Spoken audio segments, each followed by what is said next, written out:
Hello students, आइए आज हम लोग इंटरमीडिएट केमिस्ट्री में यूनिट सेकेंड जिसका नाम सॉल्यूशन है या हिंदी में जिसे विलयन कहते हैं, इसको पढ़ते हैं। तो अपने पेन और कॉपी के साथ आप लोग वीडियो को देखें और अपने समझ को, अपने कॉन्सेप्ट को क्लियर करें, स्पष्ट करें। तो सबसे पहले हम लोग जानते हैं कि विलयन क्या है, यानी व्हाट इज सॉल्यूशन। सॉल्यूशन माने विलयन। तो विलयन क्या है भैया? विलयन जो है समांगी मिश्रण है। क्या है भैया? हाँ, विलयन है समांगी मिश्रण। समांगी मिश्रण को अंग्रेजी में कहते हैं होमोजीनियस मिक्सचर। Homogeneous mixture. तो इसको कैसा डिफाइन करेंगे? A homogeneous mixture of two or more than two substances, यानी दो या दो से अधिक पदार्थों के मिश्रण को क्या कहते हैं? विलयन। हाँ, ये शर्त जरूर होना चाहिए कि ये पदार्थ केमिकली नॉन रिएक्टिंग होने चाहिए। केमिकली नॉन रिएक्टिंग यानी कि आपस में अभिक्रिया न करने वाले पदार्थ होने चाहिए।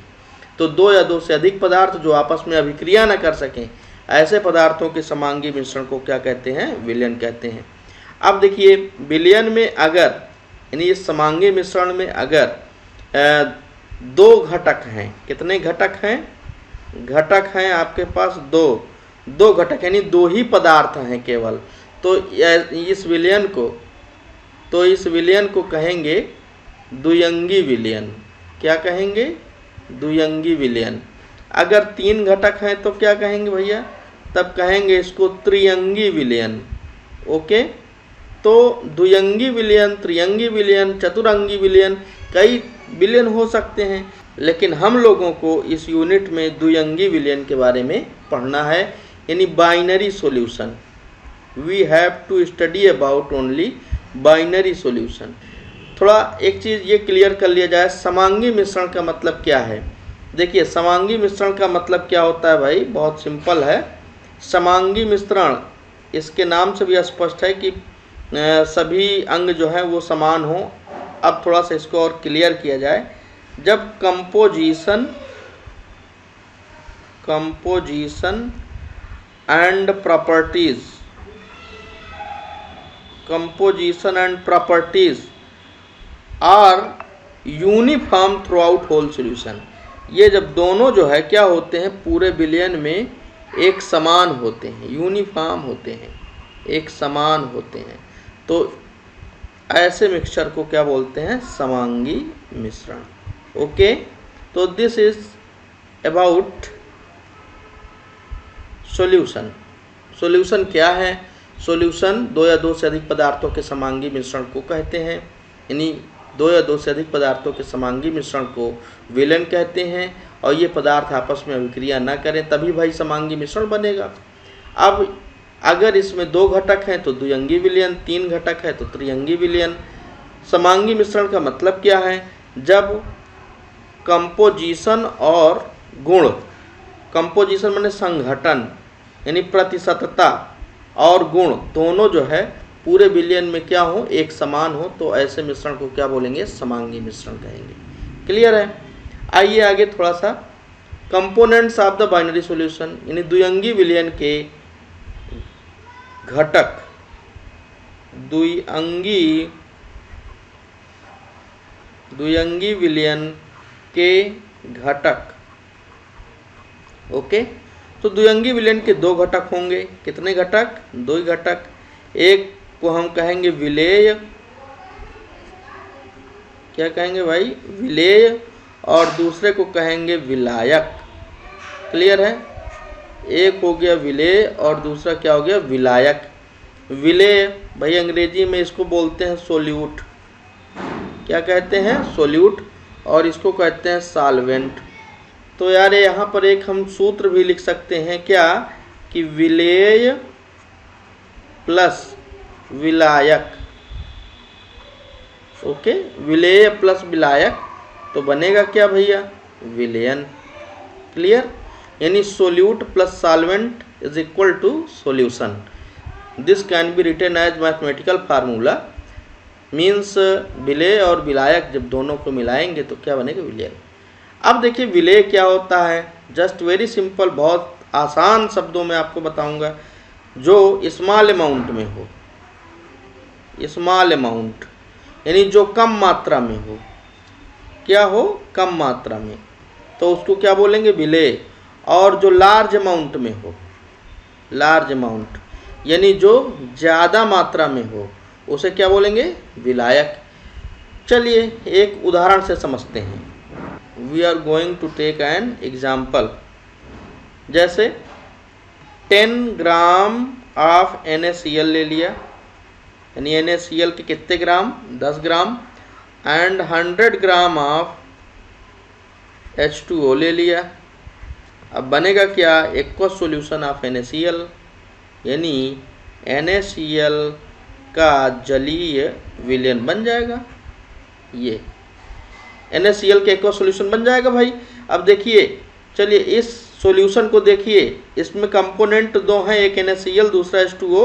NaCl का जो अमाउंट है वो कितने ग्राम है, 10 ग्राम, और H2O का अमाउंट कितना है, 100 ग्राम। तुलना कर लीजिए, यहाँ पर 10 ग्राम कम है कि 100 ग्राम कम है, आप क्लियर हो पा रहे होंगे। यहाँ पर भाई 10 ग्राम कम है, किसके तुलना में, 100 ग्राम के तुलना में ये कम है 10 ग्राम। तो 10 ग्राम वाला जो घटक है इसको हम बोलेंगे विलेय,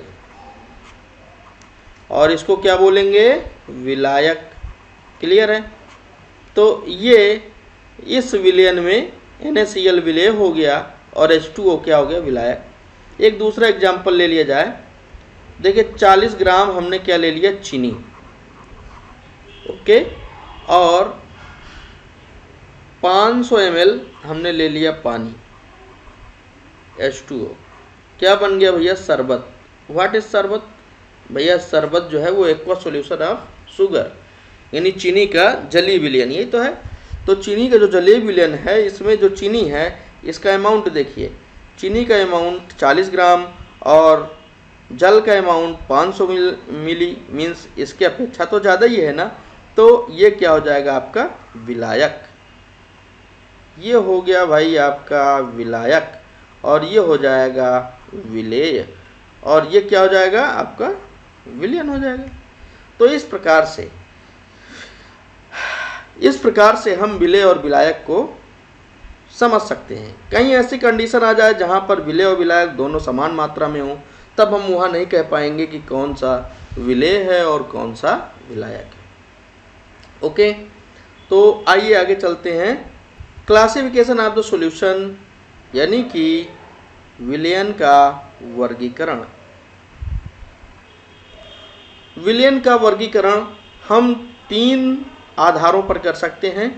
on the base of amount of solute and solvent in the definite volume of the solution, यानी विलयन की निश्चित मात्रा में विलेय और विलायक के मात्रा के आधार पर, विलेय व विलायक के मात्रा के आधार पर, दूसरा क्या, परासरण दाब के आधार पर, और तीसरा क्या, विलेय और विलायक के फेज यानी प्रावस्था के आधार पर, प्रावस्था, on the base of phase of solute and solvent of solution, विलयन के विलेय और विलायक की प्रावस्था के आधार पर। तो 3 आधारों पर वर्गीकरण हम कर सकते हैं, और भी आधार अगर हम लें तो वर्गीकरण हो जाएगा। तो जैसे अब हम ये पहला बेस ले रहे हैं, तो इस आधार पर जो विलयन होगा भाई वो 5 प्रकार का होगा। तो पहला हो जाएगा, पहला तनु विलयन। कौन सा विलयन, तनु विलयन। दूसरा भाई सांद्र विलयन। तीसरा संतृप्त विलयन। चौथा असंतृप्त विलयन। 5वां अति संतृप्त विलयन।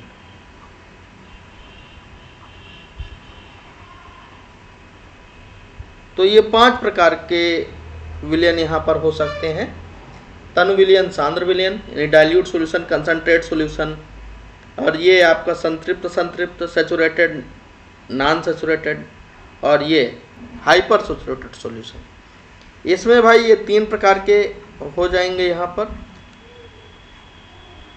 एक ये होगा समपरासारी,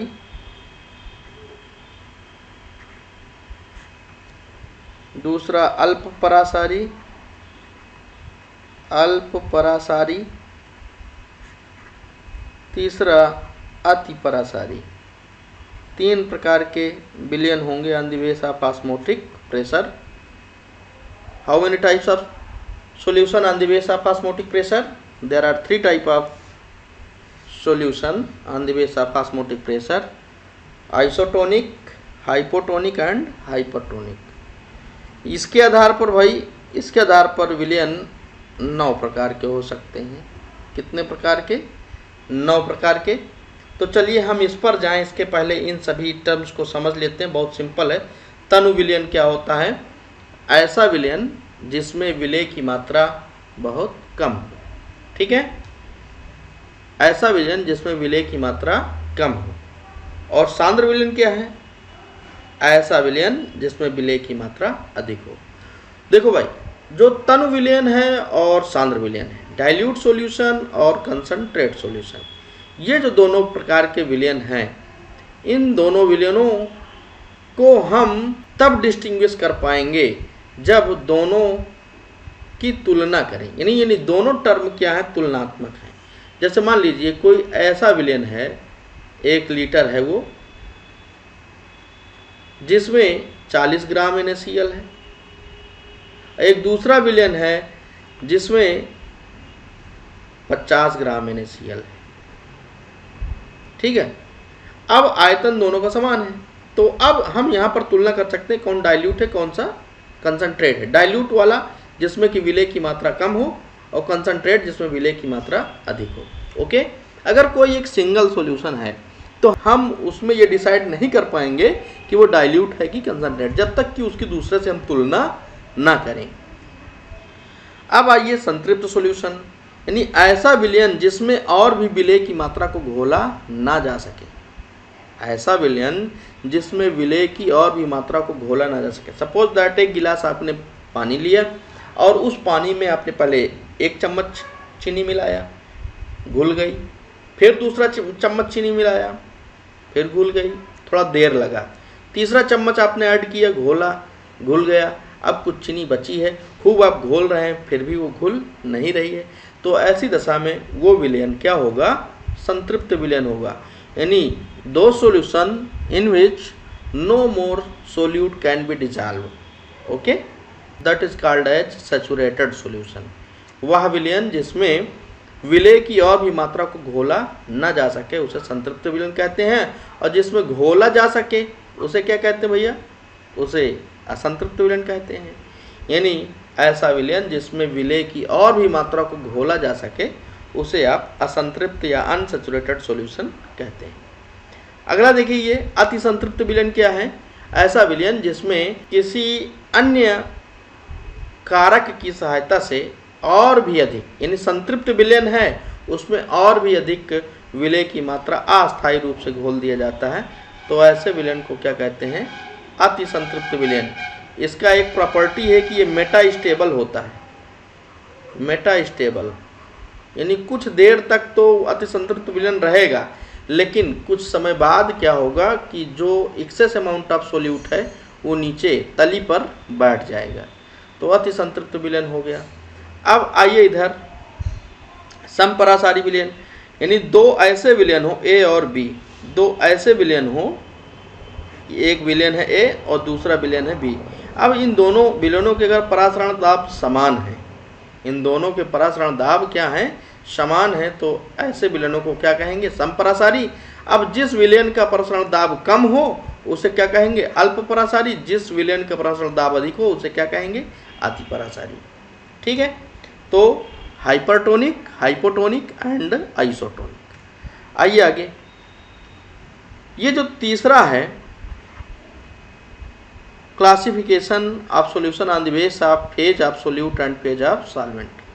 तो सोल्यूट यानी विलेय की प्रावस्था और विलायक की प्रावस्था के आधार पर जो वर्गीकरण है इसको हम लोग देख लेते हैं।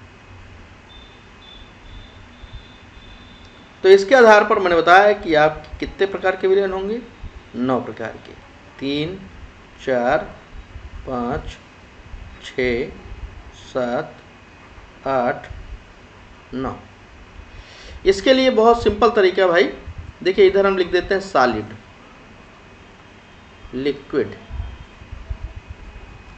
गैस, फिर सॉलिड, लिक्विड, गैस, फिर सॉलिड, लिक्विड, गैस। देखो solid liquid gas, solid liquid gas, solid liquid gas. अब यहाँ पर हम क्या लिखेंगे, 3 बार सॉलिड, सॉलिड, सॉलिड, सॉलिड। अब 3 बार लिख रहे हैं लिक्विड, लिक्विड, लिक्विड, लिक्विड, फिर 3 बार क्या लिख लेंगे, गैस, गैस, गैस। पैटर्न पता चल रहा है ना, यहाँ पर solid liquid gas, solid liquid gas, solid liquid gas, यहाँ पर solid solid solid, liquid liquid liquid, gas gas gas. अब देखिए एक प्रकार का ये विलयन हुआ, कौन, सॉलिड इन सॉलिड, जिसमें कि सोल्यूट भी क्या हो, सॉलिड हो, और सॉल्वेंट भी क्या हो, सॉलिड हो, यानी both component is in solid state, दोनों क्या है, सॉलिड अवस्था में है। तो ऐसे विलयन को हम कहते हैं सॉलिड सॉल्यूशन। क्या कहते हैं, सॉलिड सॉल्यूशन। इसका एग्जांपल क्या हो जाएगा, ऑल एलोएस, एलोए, एलोए मीन्स मिश्र धातुएं, जितनी भी मिश्र धातुएं हैं सब इसका एग्जांपल हो जाएंगे। ओके, आइए आगे, liquid in solid, liquid in solid, liquid in solid यानी लिक्विड थोड़ा सा हो और सॉलिड क्या हो, ज़्यादा हो। तो जितने भी यार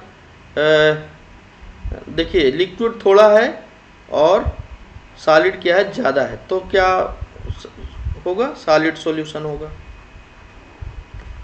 ठीक है, इसका एग्जाम्पल जैसे अमलगम,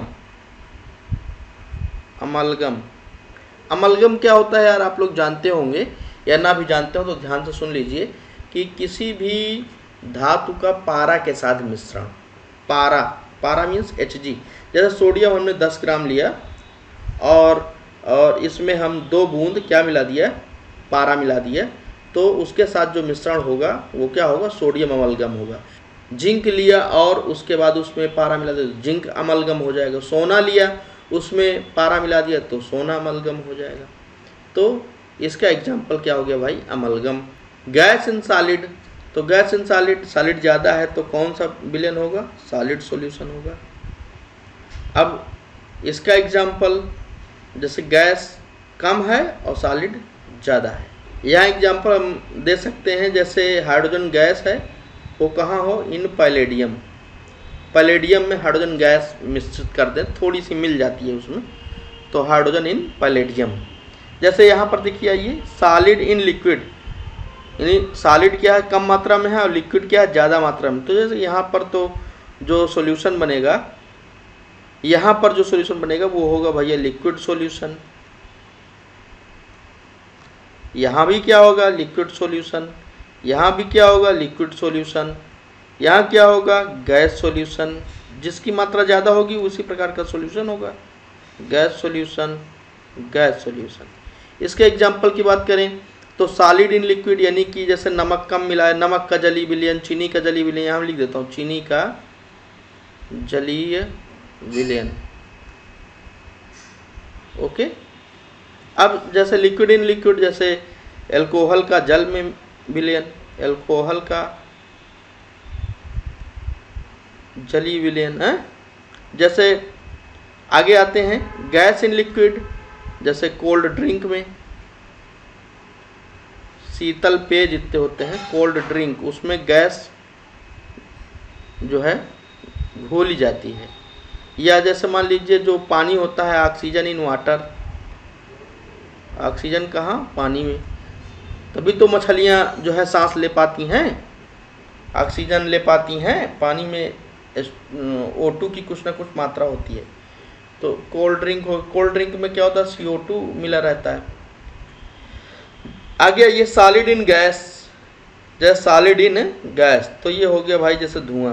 सामान्य एयर होती है जिसमें धूल वगैरह के कण तमाम विद्यमान होते हैं, तो ये हो गया। Liquid in gas, liquid in gas धुआं हो गया। या जैसे मान लीजिए वायु में कपूर हो गया, वायु में कपूर, ओके। या यहाँ पर देखिए लिक्विड इन गैस, लिक्विड कहाँ है, गैस में, तो जैसे CHCl3 है, कहाँ, वायु में हो, इन वायु, वायु में क्या हो, क्लोरोफार्म घुल गया हो, या ईथर है, कोई भी वाष्पशील द्रव जो है वो वायु में हो जाए।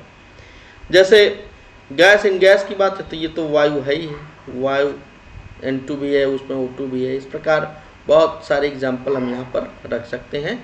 तो यहाँ पर आप देखें तो ये भी कह सकते हैं कि यार जो टाइप ऑफ सॉल्यूशन है on the base of phase of solute and solvent, उसमें 3 प्रकार के हैं। एक तो सॉलिड सॉल्यूशन, दूसरा लिक्विड सॉल्यूशन और तीसरा गैस सॉल्यूशन।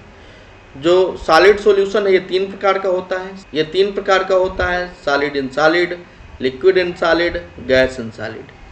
इसी प्रकार जो लिक्विड सॉल्यूशन होता है वो भी 3 प्रकार का होता है।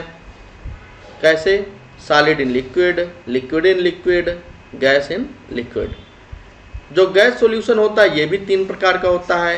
कैसे, जैसे solid in gas, liquid in gas, gas in gas. इस प्रकार से चाहे आप ये कहिए कि ये 3 प्रकार के होते हैं और तीनों 3 प्रकार के होते हैं, या फिर सीधे ही कह दीजिए कि कितने प्रकार के होते हैं, 9 प्रकार के विलयन होते हैं on the base of phase of solute and phase of solvent. इसके आधार पर इसके एग्जाम्पल ये हैं। तो ये एग्जाम्पल को आपको ध्यान रखना है। जब आप कोलाइडल स्टेट पढ़ेंगे तो वहाँ भी इसी प्रकार का एक वर्गीकरण आपको मिलेगा, लेकिन उसमें गैस इन गैस ये नहीं होता है।